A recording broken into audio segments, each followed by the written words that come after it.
the end goal as of right now, not like the end goal, but like the next immediate step rather, and what it looks like to create what they call chapter enterprises, which will be like little cooperatively owned businesses run through the chapters in order to generate revenue for the party. And they got a lot of for like suggesting that, and I'm like, dude, this is literally just dual power.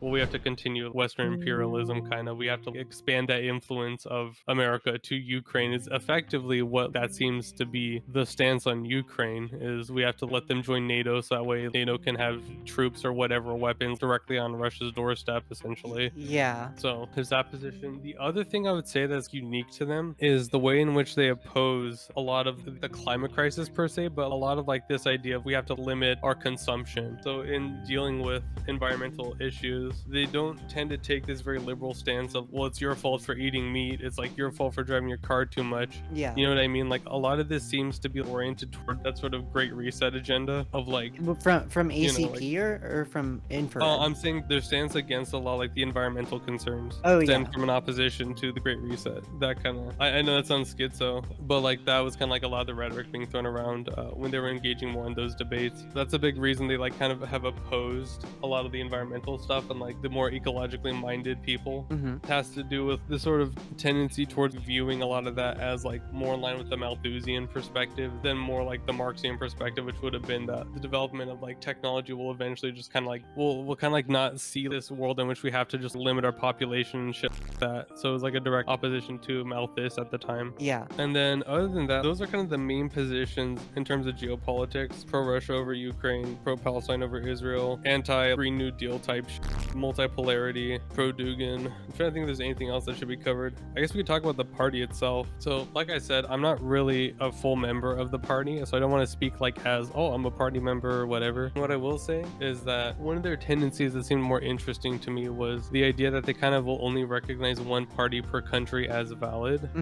And that might seem like it's just like, oh, well, they're just trying to say that so like they're the only valid ones in America. But that position is something they held before they had a party. And originally they held the CPUSA as the only valid party in America due to the fact that it has that sort of history, that established history in America. So there used to be a strategy they had called CPUSA 2036, I believe it was. And the idea was just to sort of send people into the CPUSA to kind of slowly build up the numbers and take over the CPUSA from within. And that was the original idea. It was just to build the numbers of infrared and then infiltrate the CPUSA. What ended up happening, I want to say it was the 32nd National Convention. I can't really find a whole lot of info on this anymore because obviously the CPUSA is not going to point out any bullshit they did. Yeah. But from what I understand, it had to do with them disregarding some sort of vote that took place and thus like violating democratic centralism, in which the party spoke on one issue and then the leadership kind of rejected it. And that's a large part of what caused them to abandon the CPUSA as a viable strategy. And by that point, the ACP was already like in development, I believe.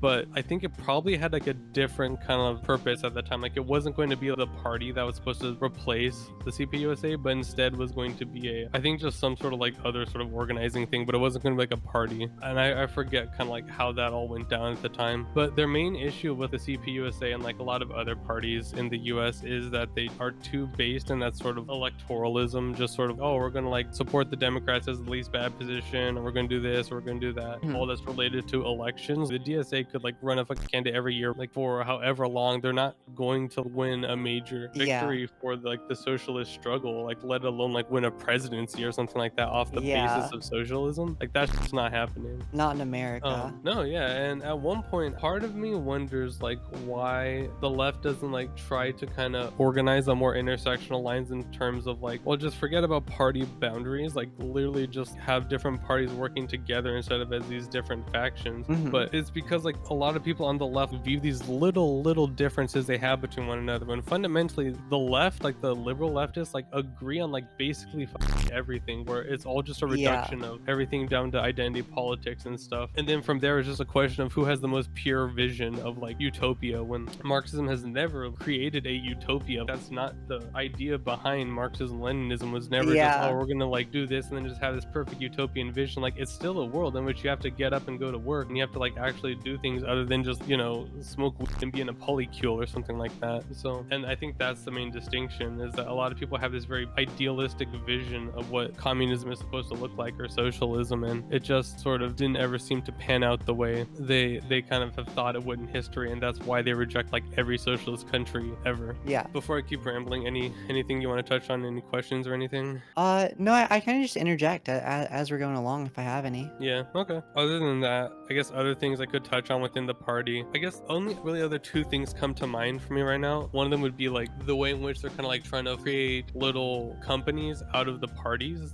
they form. So out of this party, within each chapter, the end goal as of right now, not like the end goal, but like the next immediate step rather, and what it looks like to create what they call chapter enterprises, which will be like little cooperatively owned businesses run through the chapters in order to generate revenue for the party. And they got a lot of for like suggesting that, and I'm like, dude, this is literally just dual power. Like, I know it's not a perfect dual power, I know it's a small step. They're trying to like enact dual power in some way. It's something, yeah, exactly. I mean, like, you can start your little co-op, I don't know, coffee shop in which men pay an extra tax or something, you know, but like, what does that actually affect if it's not attached to like a larger network, you know? It doesn't really do anything. But this, like, you know, having an interconnected system of businesses and people, and like, it definitely does create this kind of alternative structure that people can lean back on or rely on. Yeah, so I think that's the main concern there. The party needs to have some sort of funding, because people keep saying that they're so well funded or something. Like, they don't have a lot of members, do they? Like, you'd know better than I would at this point. Like, I don't know how many they have. I think they're well, I might be confidential information, but it's less than 1,000, but more than a couple hundred in their Telegram that is members only. Actually, you're probably in that too, so you in that, yeah, so you can see how many people it has. So it's like, it's a decent amount, but it's not massive.